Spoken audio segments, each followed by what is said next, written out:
આજે તાપી જિલ્લાના ઉચ્છલ તાલુકામાં સવારે બીતપુત્રક ગામે અત્યાર સુધીનો સૌથી લાંબો એટલે કે મેજર બ્રિજનું અમે લોકાર્પણ કર્યું.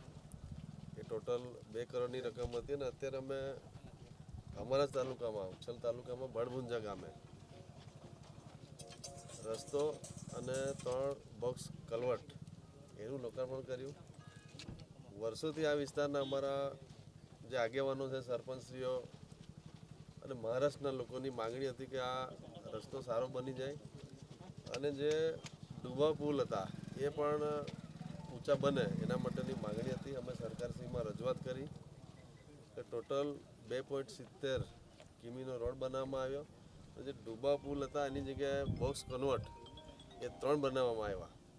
એટલે આગામી દિવસોમાં આ જે ગામ છે અમારું બળભુંજા, અહીંયાથી મહારાષ્ટ્રના લોકોની પણ અવરજવર રહી છે.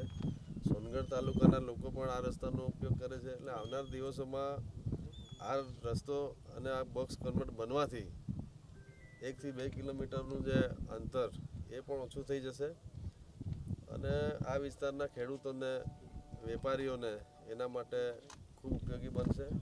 અને અમારા આ જ ગ્રામ પંચાયતમાં અમારું જે દેવમોગરા માતાનું મંદિર છે ત્યાં પણ લોકોની અવરજવર માટે આ જે રસ્તો અને જે રસ્તાનું કામ કર્યું છે આગામી દિવસોમાં ખૂબ ઉપયોગી બનશે. તો આ તબક્કે અમારા જે ગ્રામજનો એમણે પણ વર્ષોથી એમની માગણી હતી. સરપંચ શ્રી નરેશભાઈ હતા અમારા, એમણે પણ માગણી કરેલી. આજે આ કાર્યક્રમમાં તમામ અમારા આગેવાનો પણ ઉપસ્થિત રહ્યા. એટલે આ જે કામ થયું છે ખૂબ સારું કામ થયું છે. 3 કરોડ જેટલી રકમ આપવામાં આવી. એટલે ભૂપેન્દ્રભાઈ પટેલ સાહેબનો પણ આભાર માનું છું. અમારા નાયબ મુખ્યમંત્રી શ્રી હર્ષભાઈ સંઘવી સાહેબનો પણ આભાર માનું છું. આવનાર દિવસોમાં આ રસ્તો બનવાથી આ વિસ્તારના લોકોને ખૂબ ઉપયોગી